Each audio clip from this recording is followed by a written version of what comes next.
In 1986, the Snedeker family moved into a rented home in Southington, Connecticut, hoping to be closer to the hospital where their eldest son, Philip, was receiving treatment for Hodgkin's lymphoma. What the family didn't know at the time was that the charming colonial-style house had a disturbing past. It had once been a funeral home. Soon after moving in, they began to experience a series of terrifying events that would later become one of the most infamous paranormal cases in modern history, drawing the attention of renowned demonologists Ed and Lorraine Warren. The house had been home to Hallahan Funeral Home, which had operated for decades in the early 20th century. Though the Snedekers were initially unaware of the house's dark history, clues quickly emerged. The basement, which they had converted into bedrooms for their children, still contained remnants of its macabre past. A blood drain in the floor, mortuary tools hidden in corners, and a large walk-in freezer. It wasn't long before their son, Philip, began to complain of strange visions and an oppressive atmosphere. His condition worsened, both physically and mentally, as he claimed to see spirits and strange figures. But it wasn't just Philip. The entire family began to report bizarre occurrences. The Snedekers described a range of disturbing phenomena: unseen forces tugging at their clothes, strange whispers in the dead of night, and objects moving on their own. The most chilling experiences, however, were encounters with malevolent entities that seemed intent on terrorizing the family.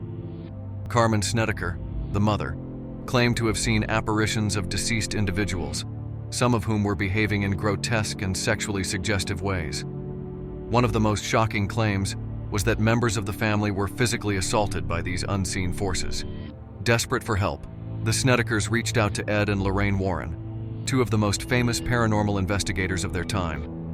The Warrens had gained national recognition for their involvement in the Amityville horror case and other high-profile hauntings. After conducting an investigation, the Warrens declared that the house was infested with demons. They believed the demonic activity was tied to the home's history as a mortuary, where the dead had not been properly laid to rest, and that evil spirits had attached themselves to the property, preying on the vulnerable Snedeker family. Ed and Lorraine Warren described the haunting as one of the most intense and dangerous cases they had ever encountered. They claimed to have experienced the paranormal activity firsthand, including loud banging noises, drastic temperature drops, and strange smells, classic signs in their view of a demonic presence.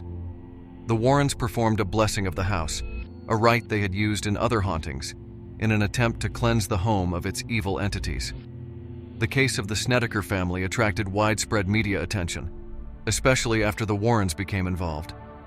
In 1992, horror author Ray Garton wrote a book about the haunting In a Dark Place, which further fueled public fascination with the case. However, controversy soon followed. Garton later revealed that he had been hired to write the book by the Warrens and that the events had been difficult to verify, with conflicting stories coming from the Snedeker family members. Skeptics questioned the authenticity of the haunting, arguing that the family's experiences could have been influenced by the stress of their son's illness, financial struggles, or even the suggestive environment created by the Warrens' intervention. Despite the skepticism, the Snedeker case became a part of paranormal lore and later inspired the 2009 horror film The Haunting in Connecticut. In the film, the fictional Campbell family's experiences closely mirror those of the Snedekers. A family moves into a former mortuary, only to be terrorized by malevolent spirits. The film, while heavily dramatized, drew on the real-life claims of the Snedekers and the Warrens' accounts of the haunting. The movie's success further cemented the story in popular culture, ensuring that the Southington house's dark legacy would be remembered for years to come. To this day, the Snedeker haunting remains a source of debate. Some believe the family's experiences were real, pointing to the Warrens' involvement as validation of the paranormal activity. Others maintain that it was an elaborate hoax or a product of overactive imaginations and personal stress. Whatever the truth, the story of the Snedeker family and their haunted house continues to captivate those fascinated by the supernatural and the unknown. This next story I'm going to talk about inspired the movie Friday the 13th. The movie centers on a group of teenagers who arrive at Camp Crystal Lake for a summer retreat, unaware of its dark history. As they settle in, a mysterious killer begins stalking and brutally murdering them one by one. The film builds tension through its isolated setting, blending slasher horror with the camp's tragic past. The Lake Bodom murders took place in the early hours of June 5, 1960. This tragic event, which has remained unsolved for more than 6 decades, unfolded at a serene campsite on the shores of Lake Bodom, near the town of Espoo, Finland. The massacre claimed the lives of 3 teenagers and left the 4th severely injured. Lake Bodom, a picturesque body of water surrounded by dense forests, was a popular spot for campers and hikers. On the fateful evening of June 4, 1960, 2 15-year-old girls, Mila Irmeli Björklund and Anja Tuulikki-Mäki, accompanied by their 18-year-old boyfriends, Seppo Antero Boisman and Niels Wilhelm Gustafsson, set up camp near the lake's edge. The sky was clear, the waters calm, and the group seemed ready for a relaxing summer getaway. The teenagers pitched a single tent and enjoyed the long hours of daylight that Finnish summers are known for, laughing, chatting, and basking in the tranquil environment.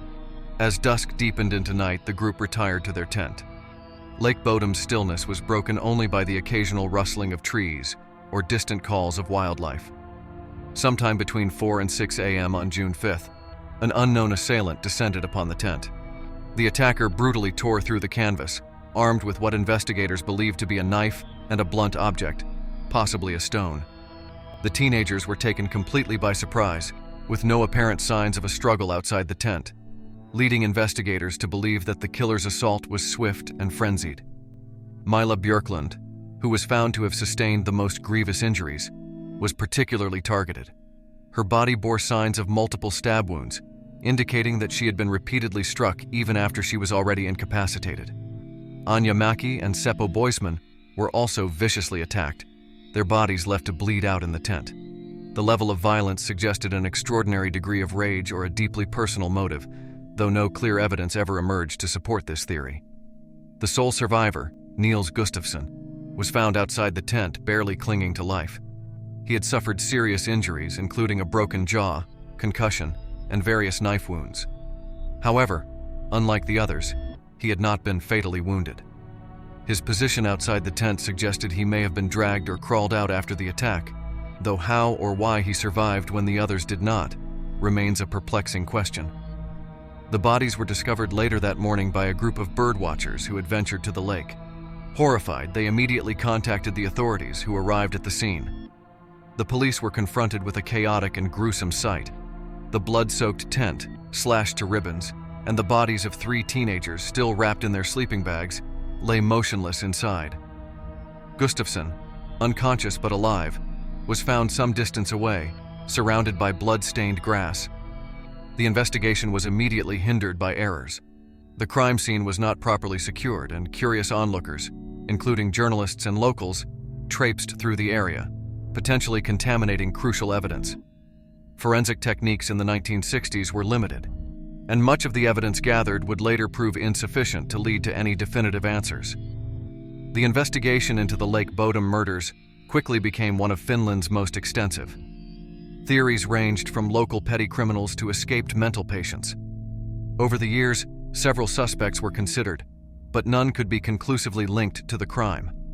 One early suspect was Carl Valdemar Gillström, a kiosk keeper who was notorious in the area for his erratic behavior and aggressive outbursts toward campers.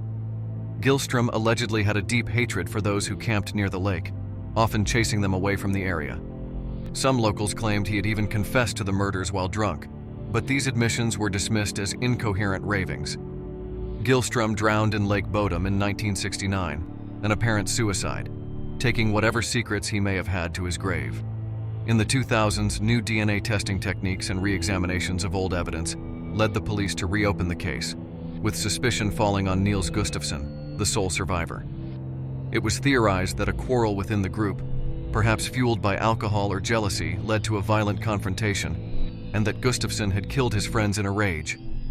The police suggested that his injuries were self-inflicted, meant to cover his tracks. Gustafsson was arrested in 2004 and stood trial in 2005. But the evidence against him was largely circumstantial, and he maintained his innocence throughout. A key point in his defense was the fact that his injuries, particularly his fractured jaw, were difficult to explain if they had been self-inflicted. In the end, Gustafsson was acquitted due to insufficient evidence, and he walked free, though suspicion still lingered in the public's mind. The Lake Bodom murders continue to haunt Finland. The crime remains unsolved. The Herman family of Seaford, Long Island, had no idea that the winter of 1958 would forever be burned into the annals of paranormal history. What began as strange sounds in their otherwise unremarkable suburban home quickly escalated into a waking nightmare that would inspire one of the most iconic horror films ever made. Steven Spielberg's Poltergeist may have been filled with cinematic flair and supernatural terror, but the true-life events at the Herman house were just as unsettling, if not more so. It started innocently enough. On the cold February morning of the 3rd, Lucille Herman, mother of 2 teenagers, called her husband in a panic. Her voice trembled as she recounted a series of bizarre, unexplainable events that had begun to plague their home. Her children, Jimmy and Lucille Jr., had heard odd popping sounds, like the rapid opening of bottles, from upstairs. When they investigated, they found something that made their blood run cold. Caps had been mysteriously unscrewed from bottles of shampoo, bleach, and even holy water, which the deeply Catholic family kept in their home. No one had touched the items. James Herman, a rational man and aerospace engineer, initially dismissed it as some sort of chemical reaction, though deep down, he knew that didn't account for the unnerving precision with which the caps had been removed. The incidents didn't stop there. Over the next few weeks, the Hermans were thrust into a surreal horror show. Objects continued to move on their own. Bottles, household items, and trinkets were knocked from shelves by some unseen force. The inexplicable sounds persisted, scratching at the nerves of the family as they tried to maintain a semblance of normalcy. But what could have been written off as oddities soon became impossible to ignore as the malevolent presence grew bolder. On one occasion, the family phoned the local police, desperate for answers. Officers arrived, scouring the home for any signs of mischief or logical explanations. They checked for faulty wiring, structural issues, anything to account for what was happening. But nothing could explain the strange activity. Even the police, normally composed under pressure, left baffled by the eerie quiet that would follow the chaotic incidents. They had no answers for the bizarre occurrences. The Hermans' Catholic faith, shaken but not broken, led them to seek out the help of the local church. They invited a priest to bless the home, hoping to drive out whatever presence might be lurking. But instead of quieting the spirits, the haunting seemed to take on a more violent tone. After the priest's blessing, the disturbances only intensified. Heavy furniture was toppled as if by invisible hands. Bookcases were yanked forward and slammed to the ground. No force could explain how objects as solid and stationary as these could suddenly become untethered from the laws of physics. The family was living in a storm of inexplicable violence. Desperation set in as the press caught wind of the strange occurrences. Soon, the story of the Herman poltergeist became national news. Reporters flocked to Seaford, eager to cover the strange and terrifying events. Life magazine even sent a team to document what was quickly becoming one of the most puzzling paranormal cases of the decade. Cameras flashed, but no one could capture the malevolent force on film. It remained elusive, taunting the Hermans and their increasingly anxious visitors. Over the course of 6 weeks, the family documented an astonishing 70 separate incidents. Every day seemed to bring a new horror. Items flew through the air of their own accord. Chairs scraped along the floor, moving as if guided by some spectral hand. Objects shattered violently with no apparent cause. The children, terrified and unable to find solace in their own home, began to dread each new day. The house that once felt safe and familiar had turned into a trap, its walls alive with a presence that refused to let them rest. Eventually, after weeks of unrelenting fear, the Hermans could take no more. In March 1958, just over a month after the disturbances began, they left their home, fleeing the increasingly hostile environment. The suburban home, once a haven for a devout family, now stood empty, the echoes of its supernatural visitors still reverberating in the silence. Despite the house being vacated, the mystery of the Seaford poltergeist was never truly solved. Some theorized it was the work of a particularly clever prankster, though no evidence supported this.